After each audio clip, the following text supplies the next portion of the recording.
여러분 안녕하세요. 양쌤튜브입니다.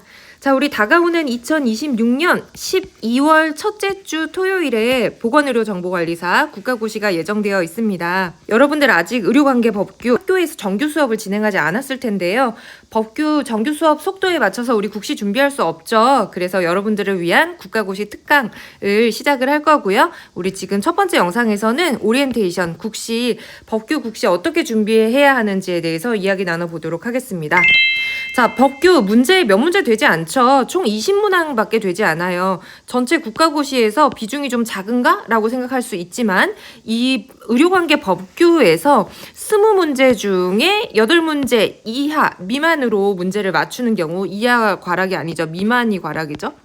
미만으로 맞추는 경우 과락이 됩니다. 다른 과목 내가 아무리 공부를 잘했다 하더라도 법규를 공부하지 않아서 법규를 7문제밖에 못 맞췄다.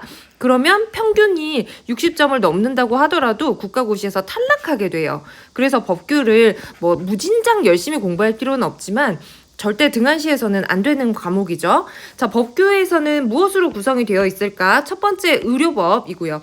의료법은 의사라든지 간호사, 물리치료사 모든 이 보건의료 관련 직종에서 공통적으로 출제되는 법규입니다. 그리고 우리 직종은 의료기사 등에 포함이 되지요. 그래서 의료기사 등에 관한 법률, 감염병 예방 및 관리에 관한 법률, 국민건강보험법, 그리고 우리 보건의료정보관리사가 특화된 업무, 암 등록 업무가 있죠. 그래서 암관리법까지 총 5개의 법률이 이 20개의 문제를 구성하고 있습니다.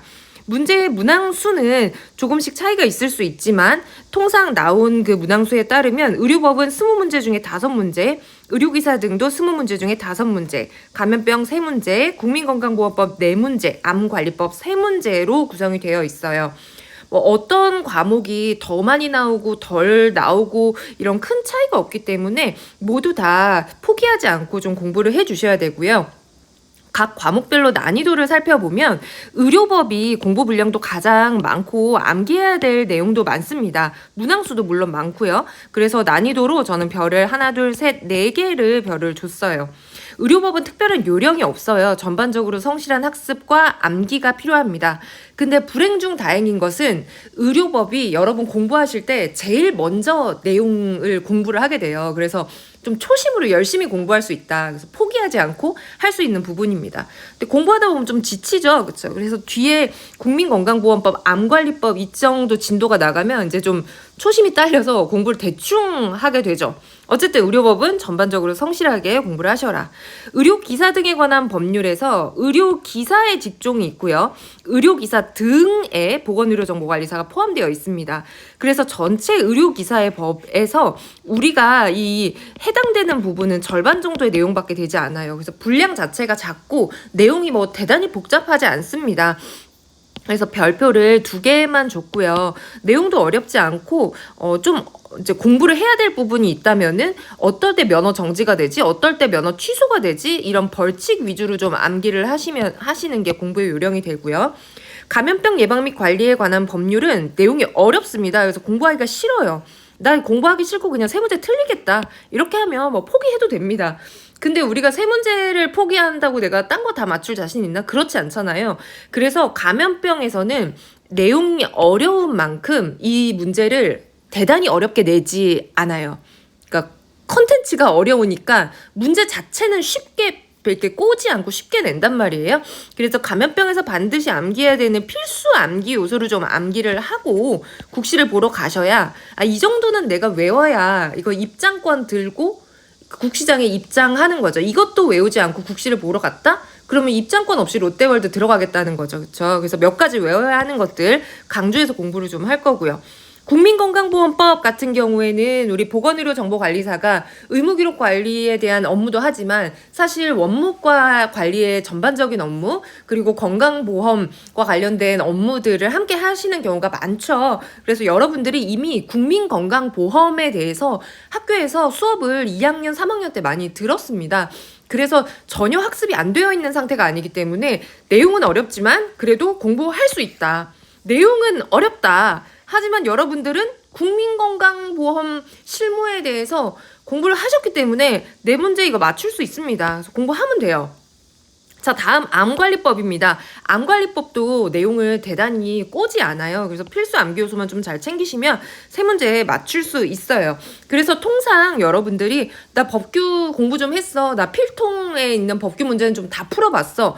그리고 외울 거 다 외웠어. 입장권에 해당되는 거 나 다 외웠다. 이 정도 되는 친구들은 보통은 14점 정도, 그러니까 14개 정도 문제는 맞추고요.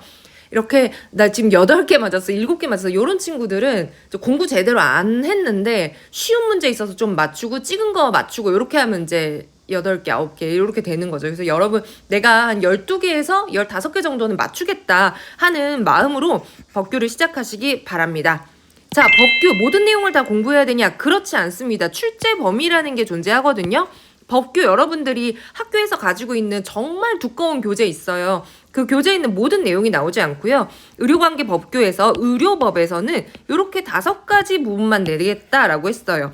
근데 이 5가지 부분이 몇 조, 몇 항으로 딱 떨어지게 묶여 있는 게 아니라 법규에서 각 좀 이렇게 점프해가지고 내용들이 포함되어 있는 게 있는데, 그래서 그 내용들을 잘 요약을 해서 특강에서 같이 진행을 할 예정입니다. 의료법에서는 첫 번째 총칙 및 의료인 면허 및 면허의 조건들, 뭐 이런 거 뭐가 있을까?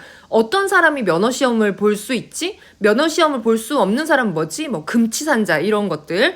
그리고 진료기록부나 전자의무기록, 전자의무기록 훼손했을 때는 벌칙이 어떻게 되지? 이런 거. 기록의 열람 및 의료행위에 관한 설명, 의료법인이나 의료기관, 그리고 의료기관 인증제도에 대해서 의료법에서 문제를 출제하겠다라고 했고요. 그리고 의료기사 등에 관한 법률에서는 1장 목적과 의료기사 등, 그리고 면허시험 국시, 비밀누설에 대한 부분, 중앙회나 보수교육에 관한 부분들, 보수교육 1년에 몇 시간씩 받아야 되지? 어떤 경우에 보수교육 면제해주지? 어떤 경우에 보수교육을 유예해주지? 보수교육 증빙자료 누구한테 받을 수 있지? 뭐 요런 내용들이에요. 지금은 무슨 소리야 이렇게 느끼시겠지만 이제 공부하면 다 기출 문제구나 이렇게 아실 수 있습니다. 그리고 면허의 취소 및 자격 정지 벌칙 부분 요런 거. 그리고 감염병에서는 감염병 목적 및 정의가 어떤 거더라? 1급 감염병이 뭘까? 2급 감염병이 뭘까? 3급 감염병 뭐지? 4급 감염병 뭐지? 거기에 포함되어 있는 감염병들은 뭐가 있지? 예컨대 1급 감염병은 에볼라, 디프테리아, 마버그, 라사엘 뭐 요런 것들. 2급은 콜레라, 결핵, 수두, 홍역, 세균성 이질 뭐 요런 것들. 취업이 제한되는 감염병은 뭐가 있을까? 뭐 요런 것들 있어요. 그리고 신고 및 보고, 필수 예방 접종. 필수 예방 접종은 뭐가 있지? 디프테리아, 파상풍, 백일해, 뭐 결핵, 수두, 유행성 이하선염 요런 거 종류 있거든요. 그거 외웠는지 보는 거. 감염병 병원이나 감염병 관리 기관에 대한 거, 뭐 몇 배드 이상 돼야 된다. 뭐 요런 내용들이 있고요. 그리고 국민건강보험법에서는 4가지 제시했습니다. 총책 및 가입자, 총칙 및 가입자. 가입자 여러분 이미 공부하신 내용인데요. 가입자는 국민건강보험에서 의료급여로 전환이 된다. 그러면 언제부터 전환이 되냐? 뭐 그런 것들. 그 국민건강보험을 탈퇴하는 것은 뭐 조건이 어떻게 되는지, 뭐 국민건강보험 가입자에서 제외되는 경우는 뭐가 있나, 뭐 국적을 잃은 다음 날부터 뭐 이런 내용들이 있어요. 그리고 국민건강보험공단과 건강보험심사평가원 유사하게 들리지만 각자 하는 일이 다르죠. 하는 일이 어떻게 다르지? 이 일은 누가 하는 일이지? 뭐 이런 문제. 보험급여나 건강검진과 관련된 거. 건강검진은 암등록과 암관리법과도 약간 겹치죠. 그쵸? 몇 세부터 뭐 몇 개월마다 몇 년마다 무슨 검진을 하게 하는지 이런 내용들. 그리고 보험료와 관련된 거. 보험료 작년에도 나왔었죠. 사립학교 교원인 경우 국가에서 부담하는 보험료율은 어떻게 되는가, 이런 내용들이 출제가 됩니다. 자, 암관리법에서는 암관리법 총칙, 암관리 종합계획, 요거 작년에 출제됐던 거죠. 암관리 종합계획 누가 수립하지? 몇 년마다? 보건복지부 장관이 5년마다 이런 것들. 암 연구 사업이 정의가 뭘까? 암등록중앙본부, 지역암등록본부, 지역암센터라는 게 있다. 뭐 여기서 각자 하는 일은 뭘까? 이 기관들 중에서 보건의료정보관리사를 필수로 채용해야 되는 기관은 어딘가? 뭐 이런 문제들이 출제가 됩니다. 그렇다. 다 공부하면 알 수 있어요. 어쨌든 그렇다는 거. 자, 이렇게 설명을 듣고 나면 이제 여러분들이 궁금한 것들이 생기죠. 자, 일단 대전제입니다. 필기시험의 합격 기준에서는 과락이 전체 과목의 40% 이상 맞춰야 하는 거예요. 그러니까 법규 같은 경우에는 법규 별도로 떨어진 과목이기 때문에 20문제밖에 되지 않지만 8문제 이상은 반드시 맞춰야 합니다. 그리고 전 과목 총점의 60% 이상 득점해야 되는 거죠. 이제 실기 시험 같은 경우에는 과락이 없죠. 무조건 60% 넘어야 되는 거죠. 그래서 법규에서 8문제 이상 맞추셔야 되고, 법규를 공부를 등한시하는 경우 과락하는 경우가 있다. 너무 억울하죠, 여러분. 그래서 과락하지 않을 수 있도록 열공을 하셔야 합니다. 자, 요런 정도의 질문들이 학생들이 많이 궁금해하세요. 첫 번째 질문, 여러분들 궁금해하시는 내용들. 법규 공부하는데 시간 많이 걸리나요? 시간 선배들한테 물어보면 그렇게 많이 안 걸린다라고 얘기합니다. 여러분 지금 공부 시작할 때는 어디서부터 뭘 공부해야 될지, 도대체 뭘 해야 되는지 모르고 모의고사 보면 막 다 틀려요. 그래서 망했다 이런 생각 드는데, 실제로는 그리 많이 걸리지 않고 여러분들 저희 특강을 하는 경우 6시간 정도면은 한번 싹 훑을 수가 있고요. 그것도 꼼꼼하게 심지어 훑을 수가 있고, 열심히 공부하는 학생들 그 필통에 나와 있는 문제들 뭐 한 번, 2번 정도만 다 풀면 잘 알 수 있습니다. 그래서 시간 절대 많이 걸리지 않아요. 3년제도 3학년 2학기, 4년제도 4학년 2학기에 공부하는 과목이 법규입니다. 왜 늦게 공부하지? 시간이 그리 오래 걸리지 않고 미리 공부해두면 까먹기 때문에 시험 직전에 원래 공부하는 거예요. 지금부터 하면 합격할 수 있습니다. 자, 그리고 제가 아까 출제범위라고 앞서서 보여드린 내용들이 있죠. 이 내용들을 이렇게 보면은 학생들이 또 이런 이야기를 해요. 아, 교수님 진짜 저기서만 나와요? 진짜 출제 범위에서만 나오나요? 그렇습니다. 근데 물론 출제 범위에서 뭐 총칙과 뭐 등이라고 해놨기 때문에 우리가 그 등 때문에 다른 것도 조금 더 보기는 하는데, 아예 엉뚱한 출제 범위가 절대 나오지 않습니다. 그래서 출제 범위 내에서 기출문제 중심으로 공부를 하시면 되고요. 또 우리가 이제 이 영상 다음에 뭐 의료법, 감염병 관리법, 개별 과목들을 수업을 할 텐데, 그 외에 나오는 것도 공부해야 될까요? 뭐 시간과 머리가 허용한다면 공부하십시오. 근데 나와 있는 것만 공부해도 합격에 지장 없고 15개, 16개, 17개 충분히 맞추실 수 있어요. 그래서 나는 막 만점 받아가지고 전국 수석으로 상장 하나 받고 싶다, 이러면은 공부하시고, 난 그냥 평범하게 합격하고 싶다 이러면은 출제 범위 안에서만 공부하셔도 충분합니다. 자, 그리고 또 요거 궁금해하시죠? 26년도에 변경된 법도 나오나요?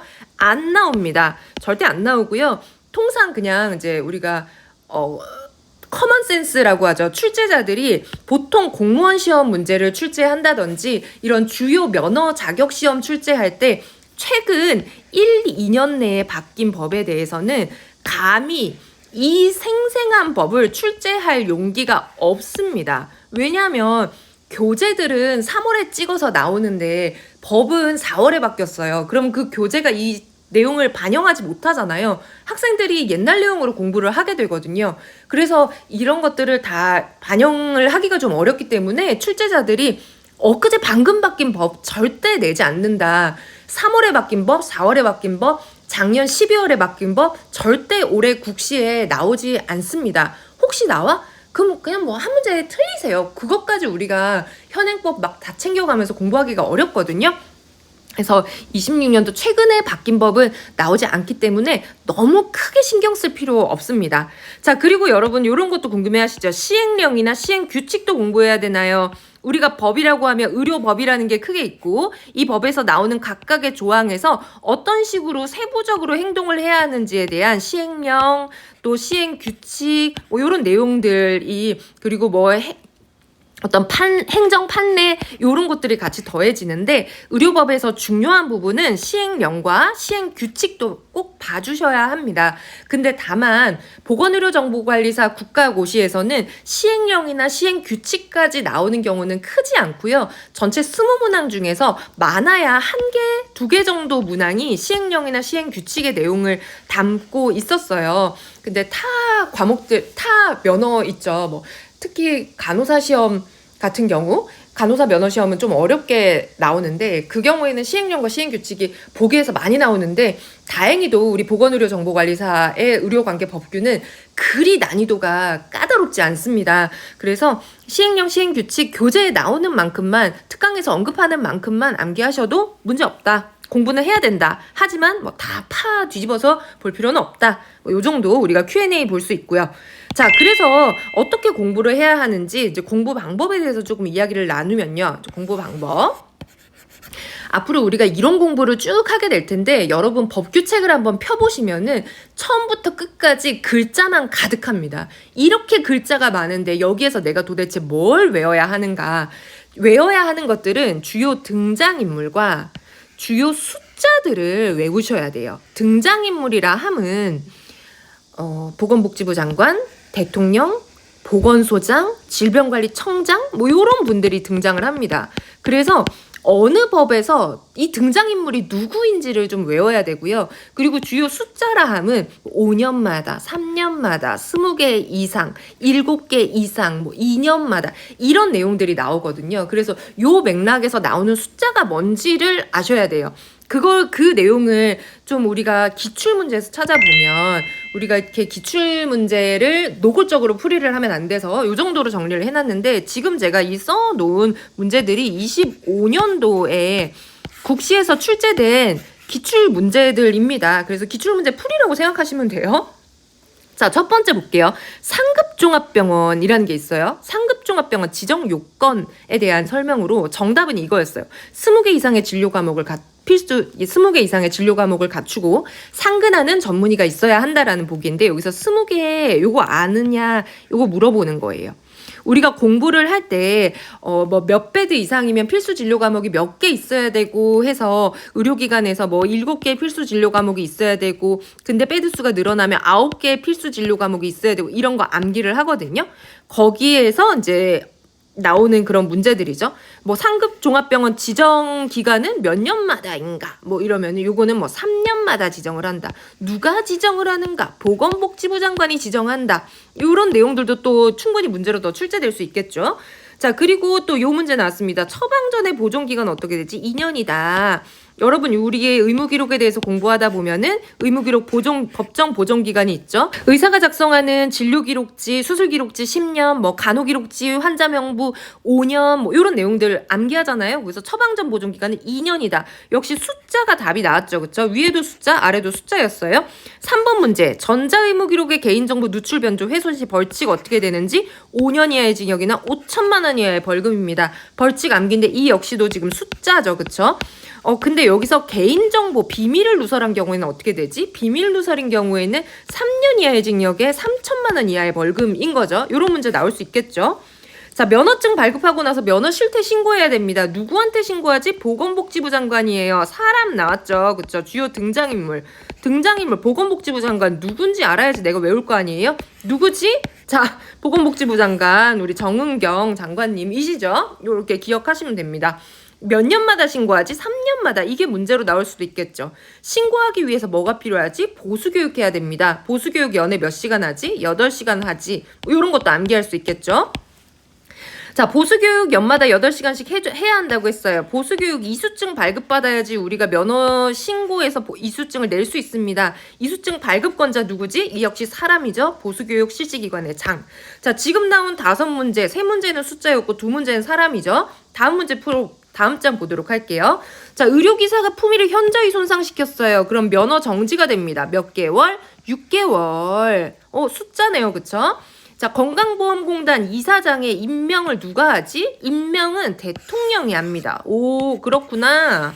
그 이사장은 임기가 몇 년이지? 뭐 죽을 때까지 해먹을 수 없어요. 자기 회사 아니니까. 임기는 3년이에요. 여기는 사람이랑 숫자가 정답이었네요. 다음, 여러분 구상권이라고 아시죠? A랑 B랑 싸워서 B가 A의 팔을 부러뜨렸어요. 그러면은 B가 A의 그 진료비를 100% 다 내야 됩니다. 근데 그거를 이제 막 A가 B한테 나 진료비 줘 이렇게 할 수 없으니까 건강보험공단에서 구상권 청구라고 해서 이제 제3자가 끼어들어가지고 돈 내라고 하는 제도가 있어요. 구상권이라고 하는 거 청구 주체가 누구지? 국민건강보험공단이다. 이 역시도 공단이라는 사람 존재이죠. 명사. 자, 그리고 사립학교 교원의 건강보험료 국가가 몇 퍼센트 부담하지? 20% 부담합니다. 근데 사립학교 직원인 경우에는 국가가 건강보험료를 부담 안 하죠. 그쵸? 여러분 이거 우리 보건행정학과 학생들 건강보험 실무에서 다 시험에서 외웠던 내용이죠. 그쵸? 그래서 건강보호법 어렵지만 공부 여러분 하는 거 그리 힘들지 않을 거라는 게 이미 알고 있는 내용이에요. 몰랐다? 몰랐으면 배웠는데 잊어버린 거예요, 여러분. 자, 다음 암관리 종합계획 수립 누가 하지? 보건복지부 장관이 합니다. 사람 나왔죠? 몇 년마다 하지? 5년마다 한대요. 여기에서도 지금 6번부터 10번까지 해서 숫자와 사람만 문제 나왔죠. 이렇게 10문제예요. 이게 작년에 나왔던 국시 중에서 숫자와 사람이 나온 거 10개를 제가 뽑은 거예요. 숫자와 사람만 잘 외워도 10문제 지금 맞춘 거예요. 그럼 여러분 합격인 거죠. 그리고 이거 말고 진짜 말도 안 되게 쉬운 문제들이 있어요. 그 문제 한 3문제 맞추면 13점에서 합격인 거예요. 자, 이래서 여러분 등장인물과 주요 숫자를 맥락에 맞춰서 암기하는 게 법을 공부하는데 가장 쉬운 방법입니다. 그리고 두 번째로는 이렇게 단순하게 숫자와 사람 말고 우리가 줄줄이 외워야 하는 것들이 있어요. 제가 국시 입장권이라고 하는데 적어도 의료법을 공부할 때는 뭐 100병상 이상 종합병원의 필수 진료 과목이 뭔지, 내외산소, 역마진병 뭐 이런 것들, 그리고 의료기관 개설, 의원급 의료기관 개설할 때 누구한테 신고해야 되지? 병원급 의료기관 개설할 때 누구한테 신고해야 되지? 요런 내용들. 그리고 감염병에서는 1, 2, 3급 법정 감염병, 뭐 1급 같은 경우에는 에볼라, 디프테리아, 마버그라, 싸열이라고 해서 양쌤튜브에서 제일 잘 나가는 법정 감염병 노래 영상 있어요. 1, 2급 정도는 꼭 외우셔야 됩니다. 필수 예방접종도 꼭 외우셔야 돼요. 문제가 나올 수도 있고 안 나올 수도 있는데 작년에 법정 전염병에서 2문제가 나왔습니다. 한 문제는 법정 전염병의 정의를 물어보는 문제였고요. 다른 한 문제는 그 법정 전염병에 포함되어 있는 전염병이 뭐 에볼라, 디프테리아 중에 맞는 것, 이런 거 고르는 거였거든요. 그래서 이거 반드시 외우셔야 된다. 입장권은 들고 들어가야 된다. 이 정도도 안 외우고 국시를 보겠다? 그거는 좀 너무 심했다. 자, 그렇다. 그리고 다음 이제 일단은 우리 8개 언덕 넘어야 됩니다. 지금 우리가 공부하는 거면 8개 맞출 수 있을 것 같죠? 맞아요, 여러분. 맞출 수 있어요. 국시에서 의료법 때문에 내가 떨어질 것 같다라고 생각하면 안 됩니다. 그거 너무 아쉬운 일이에요. 그래서 여러분들 국시가 언제 있죠? 2교시에, 아니 국시가 아니죠. 의료법이 2교시 마지막에 있거든요. 좀 지쳐요. 기가 딸려. 그래서 지문이 길잖아요. 흥분해서 대충 읽어요. 대충 아는 것 같으면 막 정답 골라버리거든요. 그래서 여러분들이 이제 막상 국시 되면 이제 전에 한 번 더 강조를 하겠지만 흥분하지 않고 좀 차분히 문제를 풀고 아는 거는 분명히 맞춰야 됩니다. 그래서 내가 아는 거 정확하게 맞춰서 확실하게 이제 오답을 좀 체크를 하고, 그리고 또 보다 보면은 사람이라면 우리가 법이라는 게 인간사리와 그리 동떨어져 있지 않잖아요. 여러분 다 법 없이 살 수 있잖아요. 그쵸? 그래서 사람이라면 알아야 되는 지식들로 좀 구성되어 있는 경우도 있기 때문에 답이 뭔지 모르겠어. 이렇게 좀 쳐다봐요. 이 정도 문제는 누가 해결해? 아, 이 문제는 대통령 정도가 나서야 되겠다. 그럼 대통령 고르시면 되고, 아, 요 문제는 뭐 감염병이니까 질병관리청장이 나서야겠네. 질병관리청장 또 고르시면 됩니다. 그래서 그런 것들을 조금 지식과 눈치 싸움을 더해서 푸시면 여러분들이 8개의 언덕을 넘으실 수 있다. 지치고 힘든 나그네요. 우리 모두 합격해야겠죠? 자, 그래서 이렇게 이제 공부를 하셔서 여러분들이 의료법을 준비하실 수 있습니다.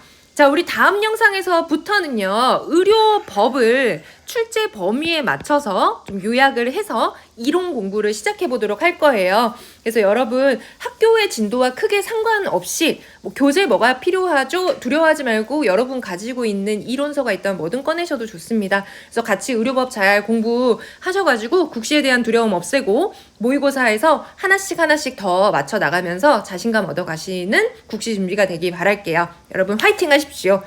우리 오리엔테이션은 여기서 마치겠습니다. 안녕!